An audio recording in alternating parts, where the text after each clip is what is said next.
पुनित पावन शिव महापुराण की कथा को कोटेश्वर तक लेकर आए।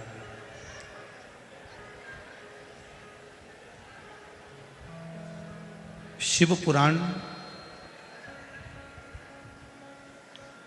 श्रद्धा, भक्ति और विश्वास, इन तीनों से भरी पड़ी है।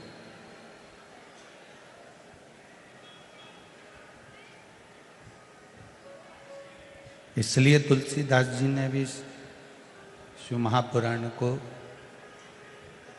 शंकर भगवान को विश्वास कहा है।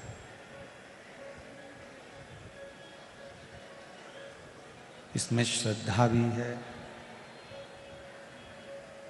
इसमें विश्वास भी है और इसमें भक्ति भी है।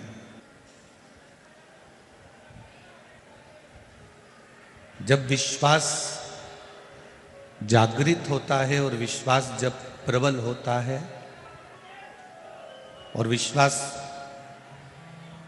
जागता कब है? जब हम श्रद्धा में सरावर हो जाते हैं, श्रद्धा में डूब जाते हैं।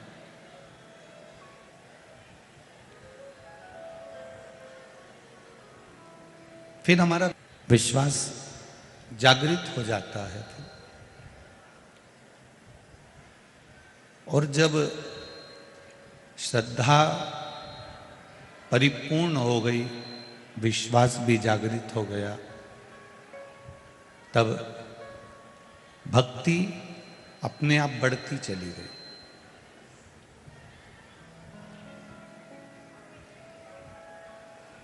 ऐसे ही विश्वास, ऐसे ही भरोसा, ऐसे ही दृढ़ता नहीं बनती है। शिव महापुराण की कथा कहती है, हम शंकर भगवान पर जब जल समर्पित करें, जब हम शिव जी को एक चावल का दाना समर्पित करें, जब हम भगवान शंकर को एक बेलपत्र समर्पित करें, जब हम भगवान शंकर को शीश नवाएं, तो उसमें हमारे विश्वास की पूर्णता होना चाहिए।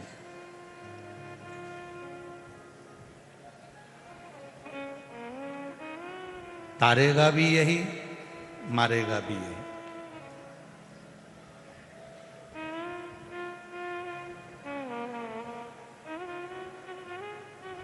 जिस चूड़ी को आप हाथ में पहनते हो,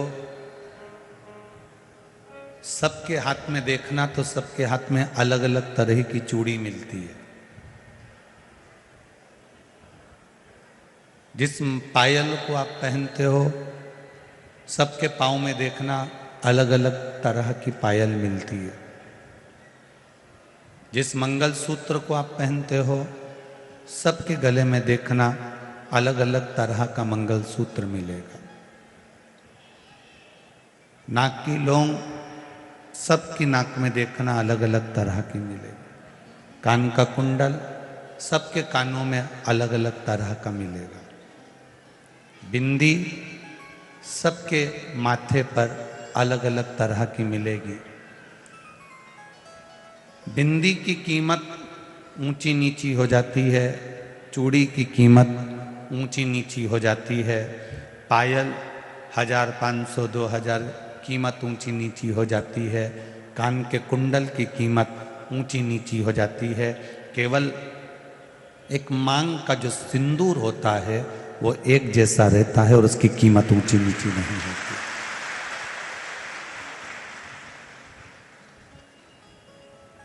और इन सभी श्रृंगार में, इन सभी चीजों में, इन सभी चीजों में भले मांग के सिंदूर की कीमत बाजार में आप 50 रुपए का, 25 रुपए का, 20 रुपए का, 10 रुपए का लेकर आ जाओगे, पर उसकी कीमत सब जगह एक जैसी है। एक पूरे श्रृंगार में, पूरी श्रृंगार की वस्तुओं में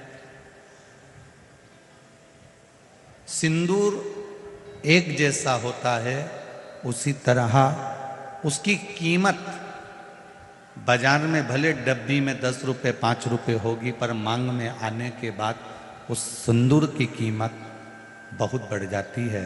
उसी तरह तुम्हारे परिंदे में, तुम्हारे हंडे में, तुम्हारे कुएं में, तुम्हारी बावड़ी में, तुम्हारे तालाब में, तुम्हारे यहाँ जल कितना भी भरा पड़ा हो, पर एक लोटा जल जब महादेव के ऊपर चढ़ता है तो उसकी कीमत अपने आप बढ़ती चली जाती है।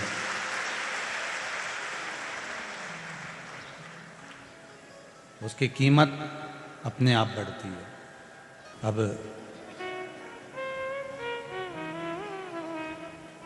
चूड़ी अलग हो सकती है, मंगलसूत्र अलग हो सकता है, पायल अलग हो सकती है, सब कीमत सबकी अलग अलग हो सकती है, पर जो मांग का सिंदूर है उसकी कीमत एक जैसी होगी, पर डब्बी में उसकी कीमत भले 10 रुपये 5 रुपये 50 रुपये 25 रुपये 30 रुपये 40 रुपये हो।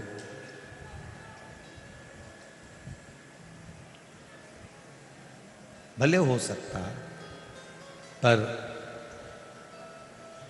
मांग में आने के बाद उसकी कीमत प्रबल हो जाती है, बढ़ जाती है।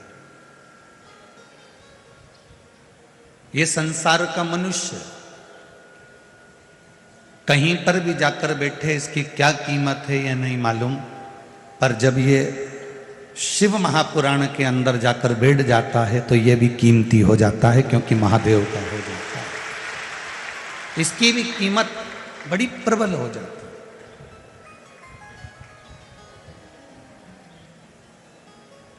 कोई साधारण कीमत वाले नहीं हो आप। भगवान के चरणों में पहुंचने के बाद जो कीमत बढ़ती है, उस कीमत का अंदाज आपको नहीं हो सकता। कांटे में रहने वाली शमी की पत्ती, कांटे में रहने वाला शमी का फूल, जहर में सराबोर रहने वाला मंदार आंकड़ा,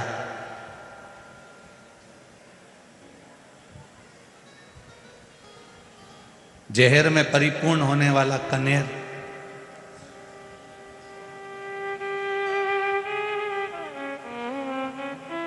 ये सब सस्ते हैं, इनकी कोई कीमत नहीं है। इनको ले जाकर आप किसी को दोगे तो वो उठा के बाद में बाहर फेंक देगा, उसकी कोई कीमत नहीं है। पर वही मंदार, वही कनेर, वही शमी का पत्ता जब देवाधिदेव महादेव को समर्पित हो जाता है, शंकर भगवान को चढ़ जाता है, तो वो कनेर, वो शमी का पत्ता, वो मंदार कीमत वाला हो जाता है, क्योंकि शिव का स्पर्श उसको हो गया।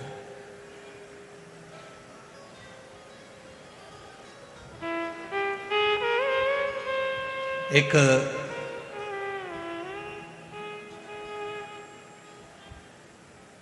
भंवरे की दोस्ती गोबर के कीड़े से हो जाती है। भंवरा उड़ते उड़ते गोबर के पास में आता है और गोबर के पास में जो कीड़ा है उससे उसकी दोस्ती हो जाती है। गोबर के कीड़े ने भंवरे से पूछा कि तुम कहाँ रहते हो? भंवरा कहता है मैं ताजे ताजे फूल पर रहता हूँ, उनका रस पीता हूँ और उनका रस ग्रहण करता हूँ।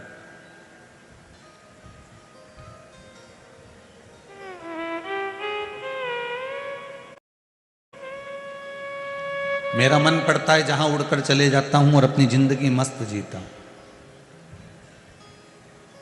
गोबर का कीड़ा कहता है बड़े किस्मत वाले हो जो तुम उड़कर जहां तहां मर्जी पड़ती है वहां चले जाते हो और पुष्प पर बैठकर उसका रस ग्रहण करते रहते हो।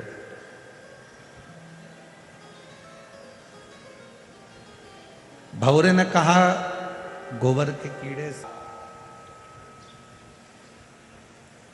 कि चलो तुम मेरे साथ, मैं भी तुमको फूलों की सैर करा कर लेकर आता हूं, सारे फूलों के पास लेकर चलता हूं, चलो। भंवरे ने गोबर के कीड़े को लिया, फूल पर ले जाकर बिठा दिया। फूल पर गोबर का कीड़ा जब बैठा तो फूल दिन में खिला हुआ था, रात्रि को बंद होने लगा तो गोबर का कीड़ा घबरा गया।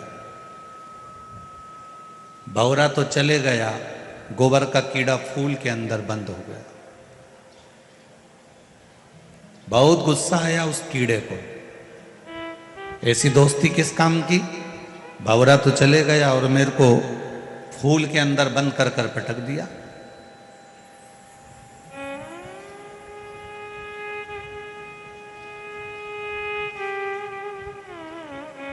सवेरे माली आया, फूल तोड़ लिया, फूल बंद था। माली को लगा कि लेकर जाऊंगा, भगवान के पास में पहुंचेगा जब तक खिल जाएगा। फूल लेकर गया, माली ने बाजार में रखा। एक पंडित जी ने भगवान को चढ़ाने के लिए वो फूल खरीद लिया।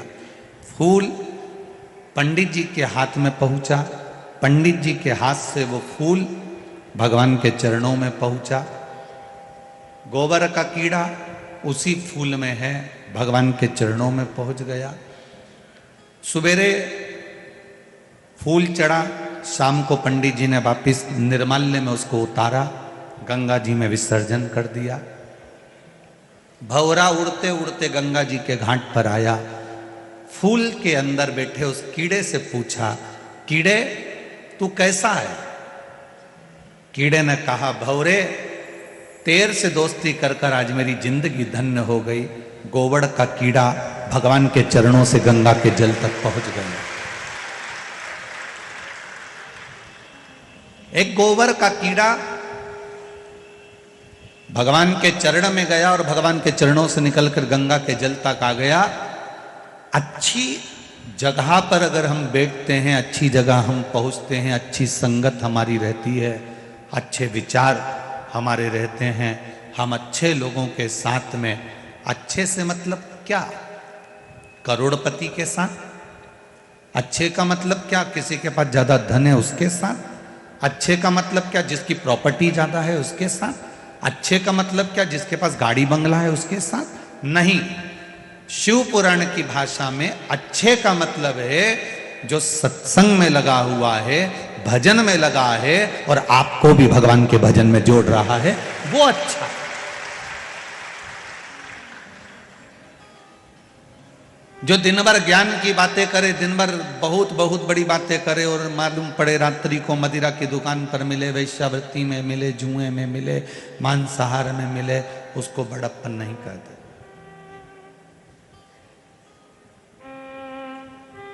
एक स्त्री का, एक नारी का बड़प्पन जो होता है वो उसके श्रृंगार से और उसके परिधान से, उसके वस्त्र से होता है।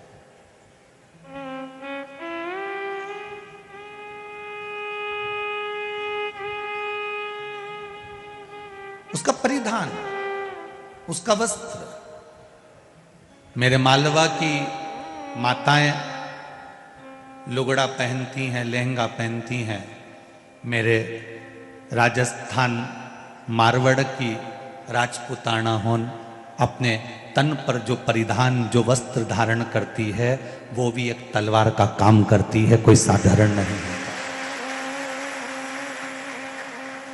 नारी के तन पर रहने वाला वस्त्र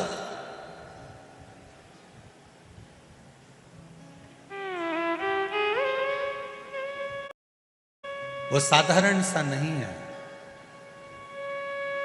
मेरे मालवा की छत्तीसगढ़ चले जाओ, राजस्थान चले जाओ, महाराष्ट्र चले जाओ, गुजरात चले जाओ, आप वहां का जो पुराना पहनावा है, हम आज के पहनावे की बात नहीं कर रहे हैं।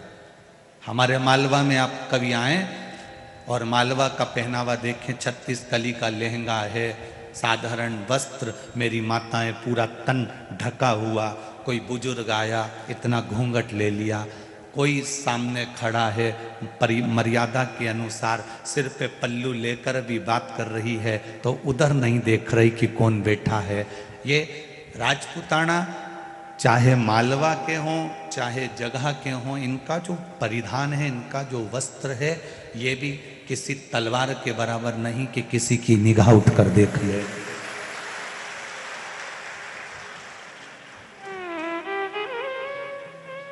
एक मर्यादा का वस्त्र।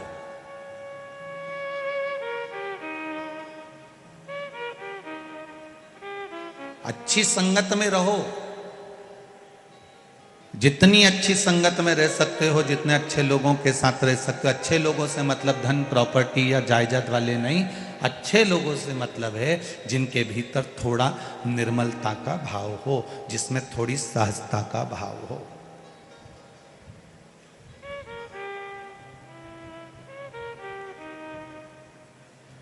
और राजवीर बना के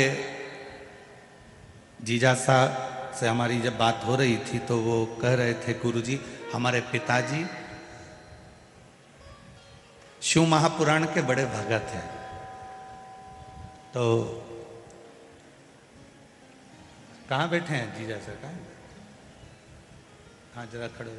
साधुवाद आपको, बहुत बहुत साधुवाद।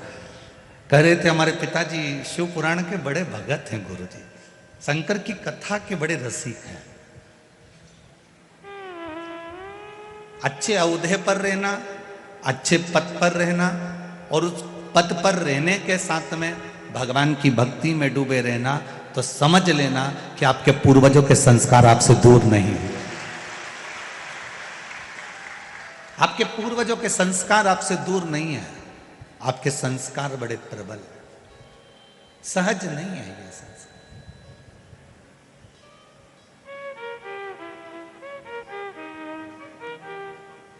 एक गोबर का कीड़ा भी अच्छे भौरे का साथ पकड़कर भगवान के चरण तक चले जाता है और चरण से गंगा जल तक चले जाता है।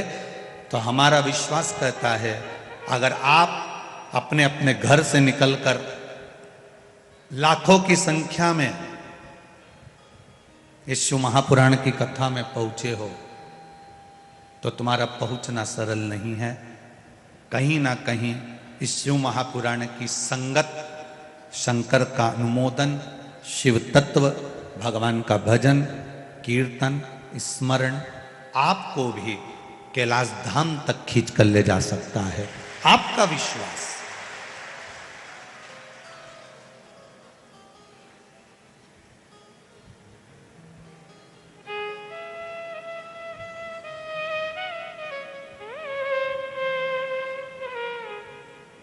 कितना ये आदरणीय ठाकुर साहब शरद सिसोदिया जी को धन्यवाद दूंगा। दुनिया के लोग शहरों में जाकर कथाओं का क्रम करते हैं। आप भी चाहते तो इंदौर में कर सकते थे, आप भी चाहते बदनावर या महू में या छोटा नागदा आदि जगह पर कर सकते थे, परंतु ये कोटेश्वर बाबा की पावन धरा पर कराकर आपने ये कोटेश्वर बाबा की पुण्यमय धरा को पूरे विश्व में प्रसिद्ध कर दिया, जन जन तक पहुंचा दिया। इस प्राचीन मंदिर को केवल यहीं के लोग जाना करते थे, यहीं के लोग पहचाना करते थे, परंतु अब इस कोटेश्वर धाम को, जहां गंगा जी निरंतर 24 घंटे शंकर भगवान पर गिर रही है, ऐसे कोटेश्वर धाम का दर्शन संपूर्ण विश्व के लोगों को करा दिया। संपूर्ण विश्व एक सुख है। और हो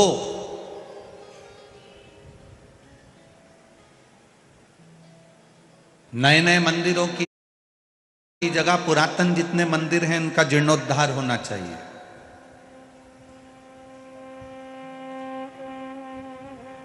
पुरातन मंदिरों की देखरेख होना चाहिए।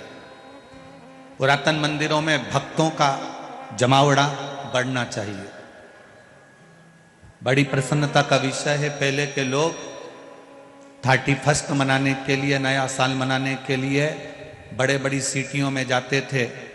इंदौर, उज्जैन, इंदौर, कहीं गोवा, कहीं ना जाने कहाँ कहाँ जाते थे, होटलों में जाते थे, डिस्को करते, पार्टी मनाते, मदिरा का पान करते, मांसाहार करते।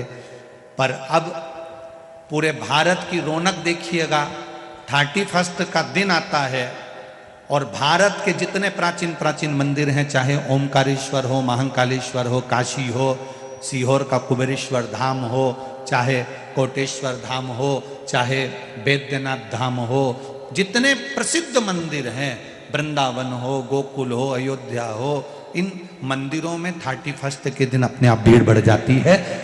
अर्थात लोग कहते हैं शिव पुराण ने दिया क्या है।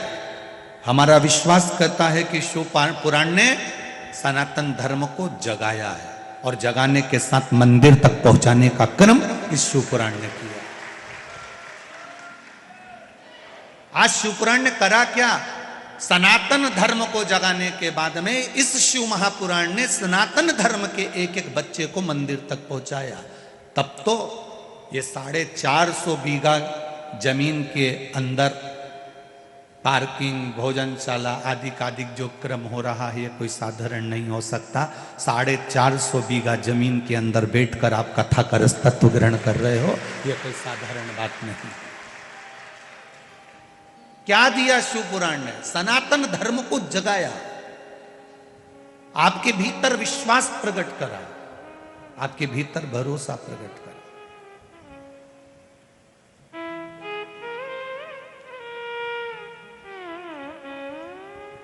एक नारी जब कहीं जाती है तो कहती है मैं अकेली कैसे जाऊंगी, पर शिव पुराण कहती है कि शंकर भगवान का आधा स्वरूप प्रत्येक नारी के साथ रहता है। शिव भी तुम्हारे भीतर है और शक्ति भी तुम्हारे भीतर।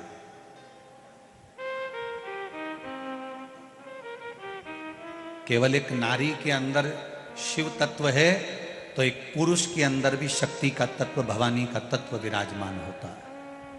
हमारा शंकर पार्वती, हमारे शिव और मां गोरा, संसार में जन्म लेने वाले मनुष्य जब मां के गर्भ में बच्चा आता है, माता के गर्भ में जब बच्चा पहुंचता है, बस बच्चा गर्भ में आया और जवाबदारी किसी की नहीं होती, जवाबदारी महादेव की बढ़ जाती है। जन्म से लेकर मृत्यु तक की जवाबदारी महादेव की हो जाती है।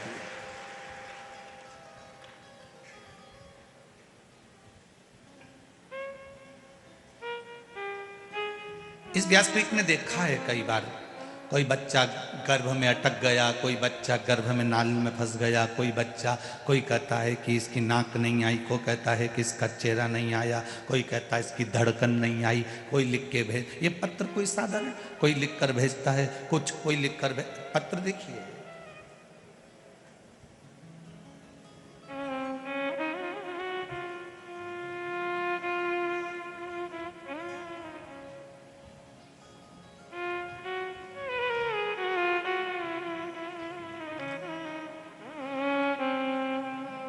राजकुमार जी शर्मा, बड़ी चौपाटी, बदनावर, मोबाइल नंबर इनका ये लिखा हुआ है। कहीं बैठे हो तो हाथ हिलाइएगा। आप ही हैं? दोनों हाथ हिला दो एक बार। गुरुदेव के, भोलेनाथ जी के चरणों में मैं क्या वर्णन करूं। मेरी पत्नी श्रीमती रेखा, पति राजकुमार शर्मा, जो कि गत 15 वर्षों से बहुत पीड़ा में थी, ना चल पाती थी, ना बैठ पाती थी। हमने बहुत सारे डॉक्टरों को दिखाया, ऑपरेशन भी करवाया, परंतु उसका कोई असर नहीं हुआ। बड़ोदरा गए, डॉक्टरों ने फिर ऑपरेशन का बोल दिया, हमने फिर दिखाया। मेरी पत्नी ने मुझे बोला एक बार सीहोर कुबेरेश्वर धाम का सुना है टीवी पर, चलते हैं वहां जाकर प्रार्थना करते हैं।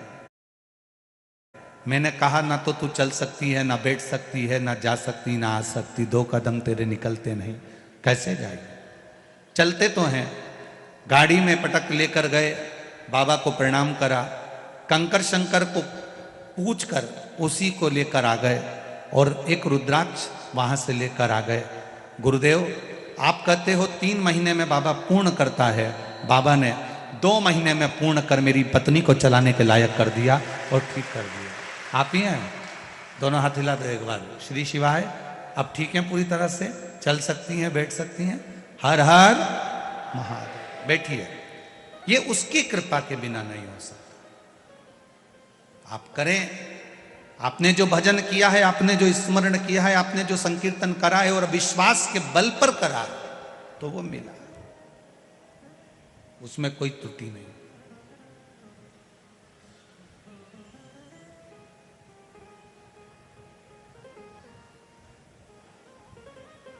अंत समय प्रभु आना पड़ेगा, वचन दिया तो निभाना पड़ेगा।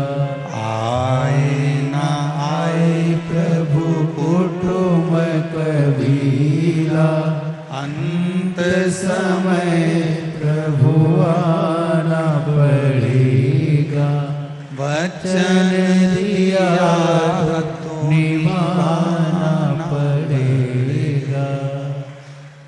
एक भगवान से प्रार्थना, एक भगवान से निवेदन प्रतिदिन करो। प्रतिदिन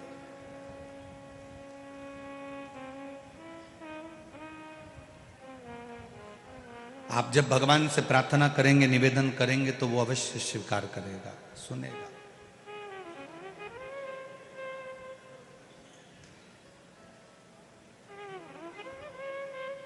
स्त्री कहती है मैं अकेली हूं, पुरुष कहता है मैं अकेला हूं।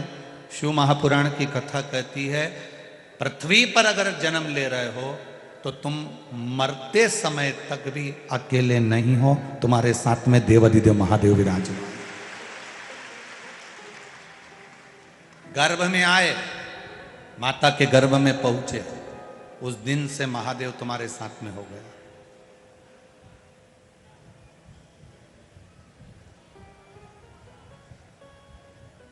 कोई तुमसे कहे तुम्हारे साथ में कौन है, तो तुम कह सकते हो मेरे साथ में महादेव है। तुम्हारे साथ कौन है? बोलो जम के बोलो, महादेव। बोल बम का नारा है, उसके सहारे जी रही हूं मैं उसके सहारे रह रहा हूं, कोई दूसरा नहीं।